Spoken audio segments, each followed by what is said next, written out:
3월 10일 수요일 하나님께서 주시는 말씀은 마태복음 22장 1절부터 14절까지입니다. 봉독을 합니다.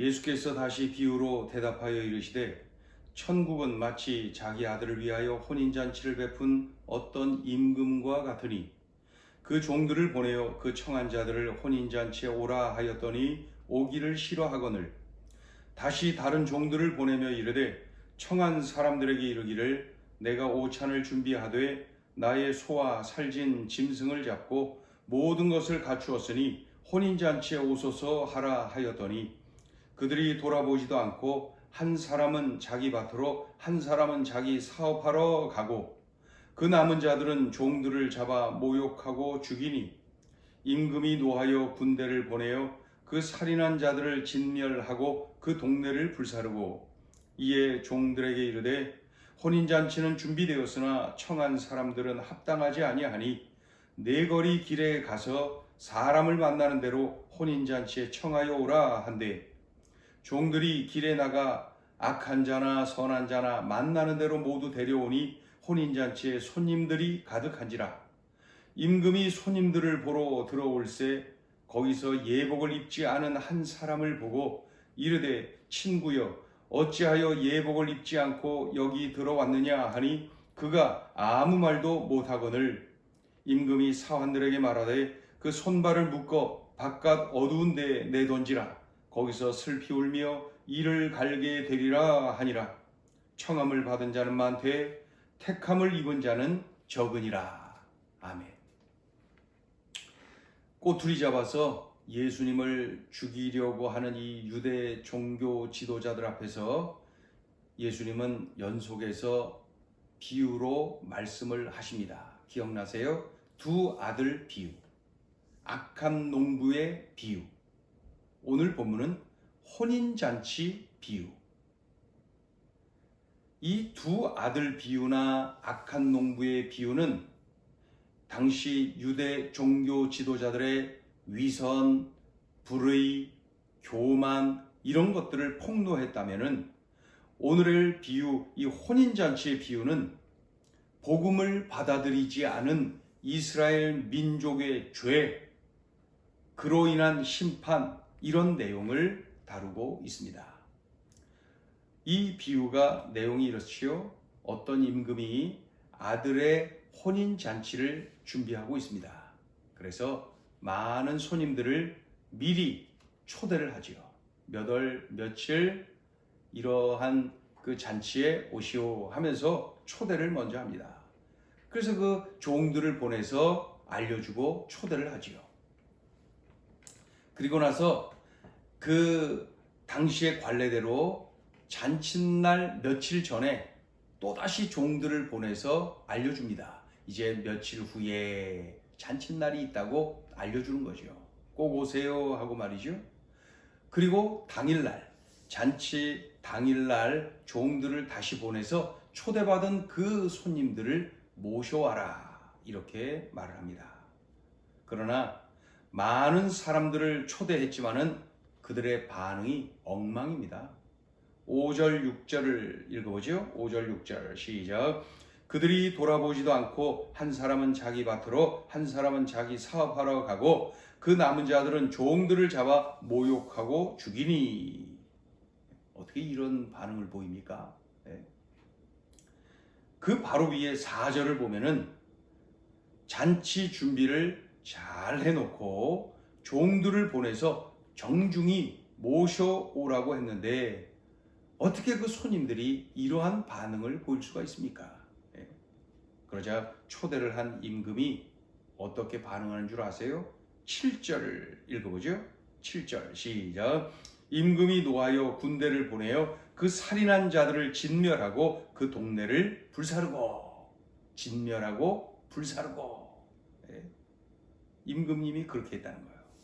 그리고 또 하나의 반응이 뭔 줄 아세요? 손님들을 바꾸어서 초대를 다시 합니다. 손님들을 바꾸어서 초대를 다시 하는 거예요. 8절 9절 읽어보죠. 시작. 이에 종들에게 이르되 혼인잔치는 준비되었으나 청한 사람들은 합당하지 아니하니 네거리 길에 가서 사람을 만나는 대로 혼인잔치에 청하여 오라 한대. 손님을 바꾸어서 초대하라는 거예요. 그 미리 초대했던 그 손님들 합당하지가 않다. 그러니 다른 손님들을 청하라 이렇게 말을 하지요. 이 내용은 이 비유 속에 담긴 메시지가 뭡니까? 유대인에게 먼저 기회가 주어졌지만 그들이 거절하고 또 오히려 박해하고 그로 인하여서 이방인에게로 그 기회가 넘어갔다. 이것을 말씀하고 있는 거죠. 자, 그래서 종들이 순종하여서 악한 일을 많이 한 사람들이나 선한 일을 많이 한 사람들이나 가리지 않고 만나는 대로 막 데려옵니다. 그러니까 혼인잔치에 손님들로 가득하지요. 보기 좋지요? 그때 이제 이 초대한 임금께서 그 손님들을 만나기 위하여서 잔치 장소에 딱 입장하지요. 그런데 들어가 보니까 가득하게 모여 있으니까 얼마나 좋았겠어요. 그런데 가만히 보니까 한 사람이 눈에 띕니다. 그 한 사람, 눈에 띈 사람이 누구예요? 예복을 입지 않은 사람. 예복을 입지 않은 사람. 그러자 임금이 그에게 다가가 질문을 합니다. 12절 읽어보죠. 12절 시작. 이르되 친구여 어찌하여 예복을 입지 않고 여기 들어왔느냐 하니 그가 뭐라 그래요? 그가 아무 말도 못하거늘. 그 당시에 유대 관습에 의하면은 손님들을 잔치에 초대한 주인은 그 손님들이 입을 예복을 한 벌씩 다 준비합니다.